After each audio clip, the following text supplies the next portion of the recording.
Ever been part of a team where everything just felt, well, sticky? Sticky is a good word for it. You know, the meetings are polite, Yeah. but nothing ever actually gets decided. Right. Or deadlines just sort of quietly get missed. Yes. And there's all that unspoken tension. Everyone's got their professional smile on, but you can feel this massive dysfunction just under the surface. We've all been there, and honestly, it's exhausting. It is. And the good news, the really great news, is that most of the time this isn't about bad people. It's a structural flaw. Exactly. It's a problem with the system. Which is why we're doing this deep dive into Patrick Lencioni's classic book, The 5 Dysfunctions of a Team. It's less of a self-help guide and more of a diagnostic manual. A roadmap, really. He Uh-huh. takes the whole messy world of office politics and just boils it down into this clean, hierarchical model. It's so clear. It is. Yeah. And our mission here is to unpack this 5-step pyramid for you, step by step. Think of this as your shortcut to turning what the book calls those office nightmares into success stories. And what's so compelling, and I think what people often miss at first, is where it all starts. It's not with strategy or performance reviews. No. It all starts at the very bottom of that pyramid, with something that feels almost soft. It starts with trust. Okay, let's get into it. The foundation. Let's start right at the bottom. The first, most critical dysfunction, and the one everything else is built on, is the absence of trust. Right. Now, Lencioni is very specific about this. This is not, predictive trust. It's not about, I trust you to get the code done on time. It's not about competence. No. Yeah. It's vulnerability-based trust. Yeah. It's the feeling, the assurance that your teammates mean well and aren't out to get you. It's what allows you to actually lower your guard. That distinction is so important. It's not about what you can do. It's Yeah. about your intent. Yeah. But why is that so hard to get in a professional setting? I mean, shouldn't adults be able to just, trust each other at work? You'd think so. But most corporate cultures, they're built on competition, on individual merit. And in that kind of environment, vulnerability just feels like a weakness. A liability, even. Right. And Lencioni's point is that this kind of trust is what creates psychological safety. Without it, why on earth would I expose myself? Why would I say, hey, I don't know the answer, or I really messed that up, if I think it's going to be held against me in my next performance review? You just wouldn't. The natural defense mechanism kicks in. Instead of asking for help, you hide things. Yeah. You keep your cards close to your chest. Your whole focus shifts. Yeah, you stop worrying about doing good work and start worrying about looking good. Exactly. And that has an immediate impact on the quality of the work. Let's take that marketing team example from our source material. Okay. If you have real trust, someone can throw out a half-baked idea, even a kind of silly idea, knowing the team will play with it, not judge them for it. Or someone can say, hey, I'm really struggling with these social media metrics. Can someone help me? Yes. But if that trust is gone, what happens? The opposite. The person with the risky but maybe brilliant idea just keeps it to themselves. They don't want to get laughed at. And the other person, the one who needs help, they pretend they're an expert, and then they go off and produce subpar work because they were just too afraid to admit they needed a hand. So that lack of vulnerability, it's not a soft problem. It directly suppresses the best ideas and stops the team from fixing small problems before they become big ones. That's Lencioni's core insight right there. You cannot move forward until this trust is established. It is the absolute foundation for everything else. Open dialogue, commitment, accountability, and finally, results. If you skip this step, the whole pyramid is built on sand. Okay, so once that vulnerability is off the table and everyone's got their armor on, what happens next? Where does that lead us? It leads directly and inevitably into dysfunction too. Fear of conflict. Because there's no trust, team members are terrified of engaging in any kind of passionate ideological debate. They avoid the real discussions. And they retreat into what Lencioni calls artificial harmony. That's the one. Everybody is just pretending everything is fine to avoid any kind of friction. Now, this is where it gets really counterintuitive, right? Because we're all taught that workplace conflict is bad. It's toxic. We are. But Lencioni says the opposite. He says avoiding healthy conflict is what's truly toxic because it leads to terrible decisions. Error. So how do we tell the difference? That's the key question. He makes a really vital distinction between ideological conflict and personal conflict. Okay. Ideological conflict is passionate, unfiltered debate about ideas, about strategies, about the facts. It's not personal. It's not about ego or attacks. So it's fighting for the best answer, not fighting with the person across the table. Perfectly put. In a high-trust room, you can passionately disagree with my idea, and I know it's not an attack on me personally. We're both just trying to get to the best possible outcome. Let's go back to that project meeting example. Yeah. Everyone's sitting around the table. They're discussing the new timeline. Right. And everyone is nodding, smiling. Yep, looks great. But inside, half of them are thinking, this is completely insane. We'll never hit this. But nobody says anything. Nobody says a word because they're prioritizing that artificial harmony over the truth. They're avoiding the necessary conflict. And what happens? The project is doomed before it even starts.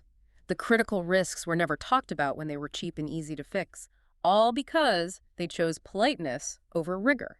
And that avoidance spirals directly into the next level of failure, doesn't it? It has to. It takes us right to the strategic problem. Dysfunction 3, lack of commitment. We avoided the difficult conversation, and now we have a decision that nobody actually believes in. Exactly. Lack of commitment is when team members don't truly buy into a decision, or sometimes they even leave the meeting confused about what was decided in the first place. And that link back to conflict is so important. If I never got to voice my concerns, if I didn't feel like I was heard, why would I be committed to the plan? You wouldn't. I see this as the difference between compliance and commitment. Oh, that's good. Explain that. Compliance is, nodding along in the meeting, doing the bare minimum because the boss said so. Right.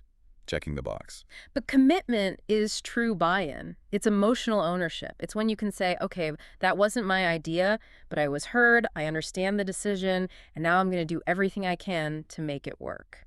And Lencioni points out that commitment doesn't come from consensus, does it? It's not about everyone agreeing. No, not at all. It comes from clarity and closure. After a good, healthy debate, even if your idea loses, you feel heard. You understand the why behind the final decision, and that allows you to get on board. I've seen this go so wrong at the leadership level. We call it organizational whiplash. The executive team leaves the room without genuine commitment. And they all have their own secret reservations. Exactly. Yeah. And they go back to their departments and send these conflicting messages down the chain. Let's use our marketing strategy team example. The leadership team agrees, officially, to put all the resources behind product A for the quarter. But one leader secretly thought they should have gone with product B. So what do? They don't openly rebel, but they subtly steer resources away from A. They give lukewarm support. Maybe they even start a little side project for B. And the team below them gets totally mixed signals. They spend a month just trying to figure out what the real priority is. The whole plan is sabotaged by that one leader's lack of commitment. It creates chaos, all because of a secret disagreement at the top. So we've moved from trust up through conflict and commitment. Now we're getting to the operational level. When commitment is weak, what happens to the standards of the work itself? Well, they fall apart. And that brings us to dysfunction 4, avoidance of accountability. Okay. When that commitment is fuzzy, people start avoiding the tough conversations about performance and behavior. For Lencioni, accountability isn't about the boss punishing someone. It's about peers holding each other to a standard. Yes, it's peer pressure, but used in a respectful, positive way. The source material says that calling someone out on a problem is actually a sign of respect. It means, I care enough about you and this team not to let you fail in silence. I think we see this so clearly in that Sarah example from the book. Oh, yeah, that one's classic. So you have a team, they're all friends, they have great social cohesion, they all agreed to a project milestone. A clear commitment was made. Right. But when the deadline hits, Sarah's part of the project is, well, it's late and it's not good enough. And what does the team do? Nothing. Nobody says a word because they don't want to upset her. They don't want to jeopardize the friendship. They're prioritizing their temporary social comfort over the permanent standard of quality for the team. Exactly. Yeah. So maybe another team member just quietly stays late and redoes her work, which builds up this secret resentment. And the whole situation just gets worse. On a healthy team, the feedback is immediate and non-judgmental. It's, hey, we agreed on X and this is at Y. What do you need to get it there? But you can't have that conversation if you can't handle healthy conflict. They're all connected. It all stacks. Okay, so now we're at the very top of the pyramid, the final dysfunction. Let's say a team has somehow managed the other 4 steps. They trust each other, they debate, they commit, they even hold each other accountable. They can still fail. They can still fail. And this is because of dysfunction 5, inattention to results. This is where ego comes in. This is where ego, status, and self-preservation can completely derail a team from its actual collective goals. Lencioni identifies 2 really sneaky types of status distractions here. The first one is interesting. He calls it team status. Yeah, this one is more insidious. It's when the team becomes happy just belonging to the group. The identity of being on the cool team or the elite team becomes the reward itself. So they're patting themselves on the back for being the best, even when their actual results, their metrics, are flat. They're substituting the feeling of being special for the hard work of achieving something special. The second kind is much more familiar. It's individual status. Right. This is where a team member prioritizes their own career, their promotion, their visibility over the success of the team. And Lencioni makes a great point that focusing on results isn't just about the big final number. It's about being obsessed with the smaller, tangible goals along the way, the guideposts.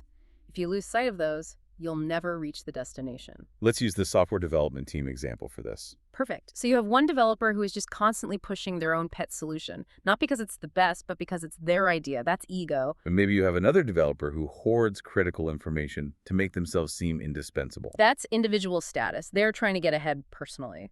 But because of that lack of cooperation, because knowledge isn't being shared, what happens to the final product? The code gets messy.